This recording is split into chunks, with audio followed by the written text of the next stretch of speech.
मेरा पति साइड में था, एक इंसान आया, उसने उसको गोली मार दी यहाँ पे। उसने बोला कि शायद मुस्लिम नहीं है, उसने उसको गोली मार दी। नहीं, आप टेंशन मत लो। अब बेटा आप यहाँ पे रहो, हम साथ में। मैडम ये जो वहीद साहब है प्रेसिडेंट, आप टेंशन मत लो, मेरे पति का बच्चा लो, हम बचा देगा, कोई बात नहीं। भाई करेंगे फोन प्लीज भगवान के लिए बचा लो। दब सिमन युवा डिजाइन क्या है। ठीक है हम बचा देंगे ना, आप टेंशन मत लो। मैं आ रहा हूँ। मैं कहाँ पे आपका ये हस्बैंड? क्या हुआ इसको, क्या हुआ? Please ask for help. We don't need. Okay, don't worry. You okay? You need a water, sir? Sir, we'll manage. Just Huh? ask for help. Okay, you first you give the hands water, Yes. drop of water, take a drop of water. हम आ रहे हैं, आप tension, कोई बात नहीं, हम हैं, हम आ रहे हैं, आप टेंशन मत लो मैडम, हम आ रहे हैं। मैंने खुदाया, कहाँ पे आपका बेटा, कहाँ पे है? कोई बात नहीं। കാശ്മീരിൽ പഹൽഗാമിൽ നടന്നിട്ടുള്ള അക്രമം വളരെ വേദനാജനകമായി നമ്മളെല്ലാവരും അറിഞ്ഞു. ഇന്നലത്തെ ദിവസം നമുക്ക് ഇനിയുള്ള ദിവസങ്ങളിൽ ബ്ലാക്ക് ഡേ എന്ന് തന്നെ പറയാം. അത്രയധികം വിഷമിപ്പിക്കുന്ന രീതിയിൽ വിനോദസഞ്ചാരികളുടെ മേലേക്കുണ്ടായ ആക്രമണം നമ്മൾ ഒരിക്കലും പ്രതീക്ഷിക്കാത്തതാണ്. വിനോദസഞ്ചാരം എന്ന് പറയുന്ന ഒരു സമയം നമ്മൾ ഏറ്റവും കൂടുതൽ സന്തോഷിക്കുവാനും ആനന്ദിക്കാനും വേണ്ടി ഓരോ സ്ഥലങ്ങൾ തിരഞ്ഞെടുക്കപ്പെട്ട് ഒരുപാട് സ്വപ്നങ്ങളും ഒരുപാട് ആഗ്രഹങ്ങളും ഒരുപാട് കാഴ്ചകളും കാണാൻ വേണ്ടി പോയ മനുഷ്യരെയാണ് നമ്മൾ ഇന്നലെ ആ അവസ്ഥയിൽ കണ്ടത്. അച്ഛനെ നഷ്ടപ്പെട്ടവരും ഭർത്താവിനെ നഷ്ടപ്പെട്ടവരും അങ്ങനെ ഒരുപാട് പേരെ നമുക്ക് കാണാൻ കഴിഞ്ഞു. അക്രമികളുടെ ഒരു സ്റ്റേറ്റ്മെന്റ് അവരെ അറിയിച്ചു. അത് നമ്മൾ കൃത്യമായിട്ട് ഇന്നലെ മുതലുള്ള ന്യൂസുകളിൽ അറിയുന്നുണ്ട്. അവർ സ്ത്രീകളെയും കുട്ടികളെയും ഒന്നും കൊലപ്പെടുത്തിയിട്ടില്ല, പുരുഷന്മാരെ കൊലപ്പെടുത്തി അവർ നിങ്ങളുടെ ഭരണാധികാരിയോട് പറയൂ എന്നുള്ള രീതിയിലേക്ക് സംസാരിച്ചിട്ടാണ് പോയിട്ടുള്ളത്.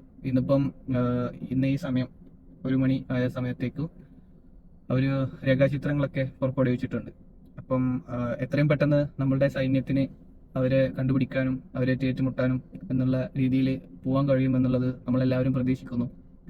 മരണപ്പെട്ടവരുടെയും ഒരുപാട് ബുദ്ധിമുട്ടുകൾ അനുഭവിച്ചവരുടെയും ഒക്കെ വേദനയിൽ നമുക്കും പങ്കുചേരാം, അവർക്ക് വേണ്ടി പ്രാർത്ഥിക്കാം. കാരണം നമ്മളുടെ കൂടെയുള്ള ഒരു വ്യക്തി, നമ്മുടെ പാപ്പ, അച്ഛൻ, അല്ലെങ്കിൽ നമ്മുടെ ഭാര്യ, നമ്മുടെ ഭർത്താവ് നാളെ മുതൽ ഇല്ല എന്ന് പറയുന്ന ആ ഒരു സിറ്റുവേഷൻ തരണം ചെയ്തു പോകാൻ വളരെയധികം ബുദ്ധിമുട്ടുണ്ട്. നമുക്കാർക്കും ചിന്തിക്കാൻ പറ്റാത്ത ഒരു വഴിയാണ്.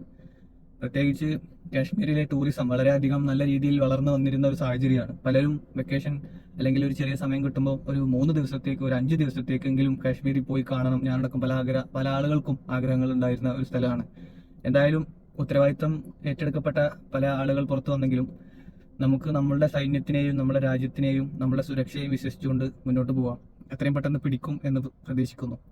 പിന്നെ പല രീതിയിലുള്ള ആരോപണങ്ങൾ വരുന്നുണ്ട്. ഇതിനെ മതപരമായും അതുപോലെ വേറെ ഒരു രീതിയിലേക്ക് ക്രിട്ടിസൈസ് ചെയ്ത് വർഗീയതയിലേക്ക് നയിക്കുന്ന പല ആളുകളെയും നമ്മൾ ശ്രദ്ധയിൽപ്പെട്ടു. നമുക്ക് എപ്പോഴും മനുഷ്യനായി ചിന്തിക്കാം. കാരണം നമുക്ക് നഷ്ടപ്പെട്ടത് നമ്മളുടെ സഹോദരങ്ങളെയും അവരുടെ വേണ്ടപ്പെട്ടവരെയാണ് നമുക്ക് നഷ്ടപ്പെട്ടത്. ഈ സമയത്ത് നമ്മൾ വർഗീയതയെക്കുറിച്ച് ചർച്ച ചെയ്യാതെ നമ്മൾ അതിനെ സൊല്യൂഷനിലേക്ക് കടക്കുക എന്നുള്ളതാണ് ഏറ്റവും പ്രധാനപ്പെട്ട കാര്യം. എന്നിരുന്നാലും എത്രയും പെട്ടെന്ന് എല്ലാം പഴയ പോലെ ആവും. കാശ്മീരിലെ ടൂറിസം ഒരിക്കലും നശിക്കാൻ പാടില്ലാത്ത ഒരു സംഭവമാണ്. കാരണം അത്ഭുതങ്ങളിൽ എന്നുള്ള രീതിയിൽ പറയുന്ന പോലെ ജീവിതത്തിൽ ഒരിക്കലെങ്കിലും നമ്മൾ കാണേണ്ടിയിരിക്കുന്ന പല സ്ഥലങ്ങളും അവിടെയുണ്ട്. മിനി സ്വിറ്റ്സർലാൻഡ് എന്നൊക്കെ അറിയപ്പെടുന്ന ഈ സ്ഥലത്ത് ഇത്തരമൊരു ആക്രമണം ലോക്കൽ സപ്പോർട്ട് ഇല്ലാതെ നടക്കില്ല എന്നുള്ളത് നമുക്ക് വ്യക്തമാണ്. അവർ അവിടുന്ന് ബൈക്ക് കണ്ടെടുത്തു, ഇപ്പോൾ ആളുകളുടെ രേഖാചിത്രം കിട്ടി, പിന്നെ തുടർന്നും ഇൻവെസ്റ്റിഗേഷൻ നടക്കുന്നുണ്ട്. അപ്പം നല്ലൊരു ന്യൂസ് കേൾക്കും നമ്മളേവർക്കും, എല്ലാവരും പ്രതീക്ഷിക്കുന്നുണ്ട് നമ്മളെല്ലാവരും നല്ലൊരു ന്യൂസ് കേൾക്കും എന്നുള്ളത്. അപ്പം നിലവിൽ എൻ്റെ നാട്ടിൽ നടക്കം യാത്ര ചെയ്ത് അവിടെ അകപ്പെട്ടു പോയ ആളുകളുണ്ട്. ഇപ്പോഴും കമ്മ്യൂണിക്കേറ്റ് ചെയ്യുമ്പോൾ ബാലൻസ് ആളുകൾക്ക് കുഴപ്പങ്ങളൊന്നുമില്ല. പലതരത്തിലുള്ള ബന്ധം അവിടെ പ്രഖ്യാപിച്ചിട്ടുണ്ട്. വിമാന കമ്പനികൾ ടിക്കറ്റ് ഒക്കെ ചെക്ക് ചെയ്ത് ആളുകളെ നാട്ടിലെത്തിക്കാനുള്ള സംവിധാനങ്ങൾ ചെയ്യുന്നുണ്ട്. നമ്മുടെ നരേന്ദ്രമോദി സൗദി യാത്ര പകുതിയിൽ വെട്ടിച്ചുരുക്കി ഇന്ത്യയിലെത്തി ചർച്ചകൾ നടത്തുന്നുണ്ട്. അമിത്ഷാ അവിടെ എത്തിച്ചേർന്നു, വേണ്ട നടപടികൾ എടുക്കുന്നുണ്ട് എന്നുള്ള വാർത്തകളൊക്കെ നമുക്ക് കേട്ടു. നമുക്കും ഫോണിലൂടെ അറിയാനുള്ള വഴി മാത്രമേ ഉള്ളൂ. എന്തായാലും എല്ലാവർക്കും നല്ലത് വരട്ടെ. ജീവൻ നഷ്ടപ്പെട്ടവർക്ക് പ്രാർത്ഥിച്ചുകൊണ്ട് നമുക്ക് നല്ല വാർത്തകൾക്കായി അടുത്ത ദിവസങ്ങളിൽ കാത്തിരിക്കാം.